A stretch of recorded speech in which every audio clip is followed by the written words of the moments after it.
They all laughed when the Admiral asked her the question. It was during a routine briefing, nothing more than a joke to lighten the mood before deployment. But when the Admiral leaned back in his chair, smirking as he said, "So, Commander, what's your kill count?" nobody expected her to answer seriously. Nobody expected the silence that followed. Nobody expected the way her eyes shifted, not with pride, not with shame, but with the weight of years she never asked for. And definitely nobody expected her answer. An answer that would ripple through the entire Navy, shake hardened soldiers to their core, and force the world to remember a truth too many tried to forget. Before the Admiral could blink, she spoke. And that was the moment every person in that room realized. They had never truly known the woman who had saved their lives a dozen times over. This is her story. Commander Liana Hale had always carried herself like a storm trapped in human form, quiet, controlled, but powerful enough to level entire coastlines if she ever broke open. To the younger cadets, she was a legend long before they ever saw her. To the older officers, she was the girl who survived operations no one should have walked away from. But to herself, she was simply the one who did what she had to do when no one else would. The briefing room that morning hummed with casual chatter, boots scraping tile floors and coffee steaming in white metal mugs. Nobody expected anything unusual. These meetings always felt the same, the Admiral cracking a joke too early in the day, pilots pretending they weren't exhausted, and Liana sitting in her corner seat, always in the back left, always silent, always observing. She didn't like attention, and the Navy had learned to respect that. Except on this particular morning. The Admiral, a man known for sarcasm disguised as leadership, skimmed through his tablet before glancing over at her. "Before we begin," he said in a tone meant to loosen the room, "I've got a question for our silent storm over here." Heads turned. Some smirked. A few raised brows. The Admiral's grin widened. "Commander Hale," he said, "what's your kill count these days?" A few snickers broke out.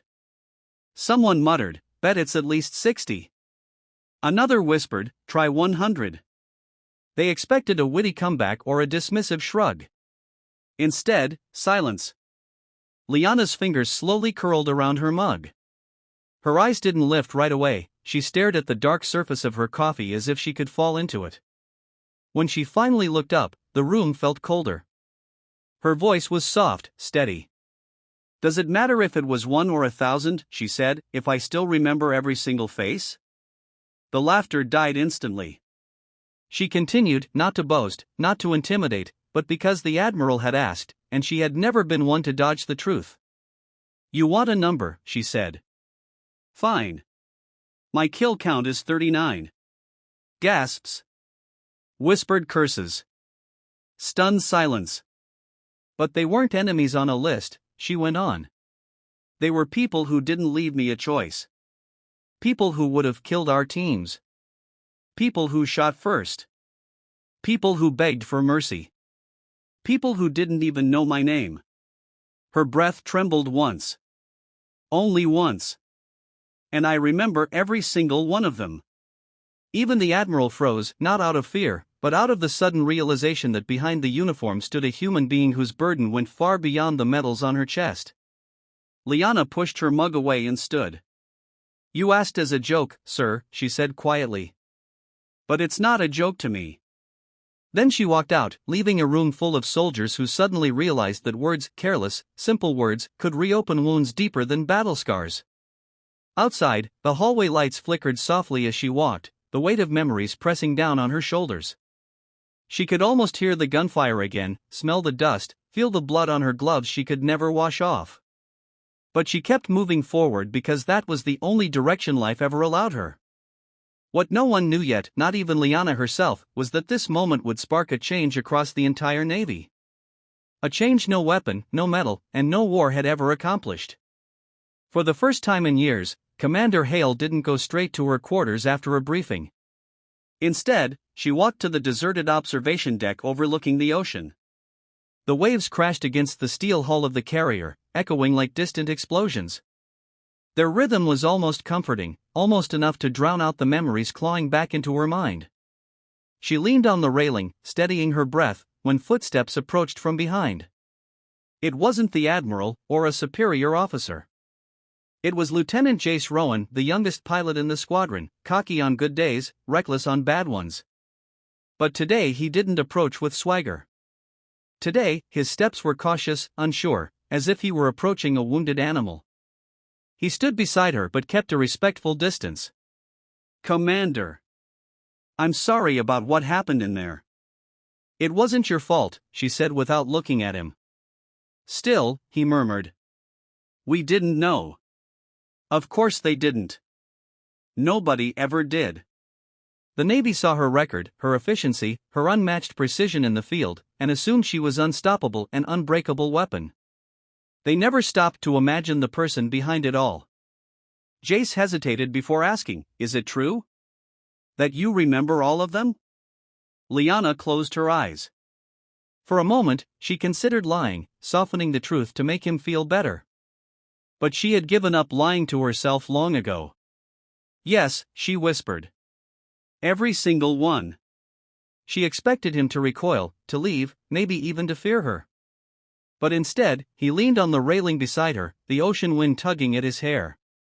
"My dad was a soldier," he said quietly. "He used to tell me that the hardest part of war wasn't the fighting, it was the surviving." Liana's fingers tightened on the metal bar. "That's the part no one prepares you for," she said.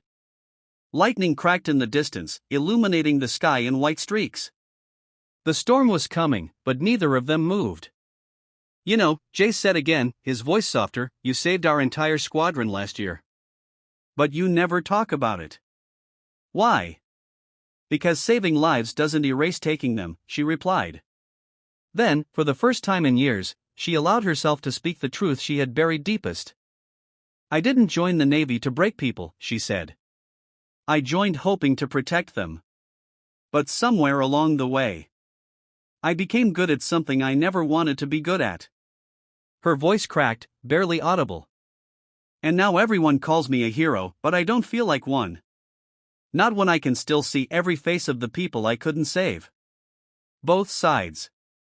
The silence between them grew heavy, but not uncomfortable. It was the kind of silence born from understanding. After a long moment, Jace said, "You know, the Admiral wasn't just shocked because of the number. We all were. But not because we see you differently now. Actually, it made us respect you more." Liana frowned. "Why?" "Because you carry your past instead of hiding it. Because you still show up. Because you still protect us even when it hurts you. That takes more strength than any medal could ever measure." The words hit her harder than gunfire ever had. For years, she had viewed herself through the lens of what she'd done, what she'd survived. She never considered the impact she made simply by being there, by continuing to fight for something better even when the world had given her every reason to give up. The storm grew closer, rain beginning to fall in soft, sporadic drops. Jace pushed off the railing and offered a hand, not in pity, but in solidarity. "Come on, Commander. We've got a squadron to lead. And maybe you're not the only one who needs saving." Liana stared at his hand for a moment. Then she took it. Not because she was fixed. Not because the pain had disappeared. But because, for the first time in years, she realized something important. She didn't have to carry the weight alone. Walking back toward the ship's interior, she felt lighter, not healed, not whole, but lighter. She knew her journey would never be simple. But she also knew something else. Her story didn't end with a number. It began with the courage to face it. And soon, the entire Navy would understand why her answer had shaken them so deeply. Because her strength wasn't in the kills she counted. It was in the lives she continued to protect.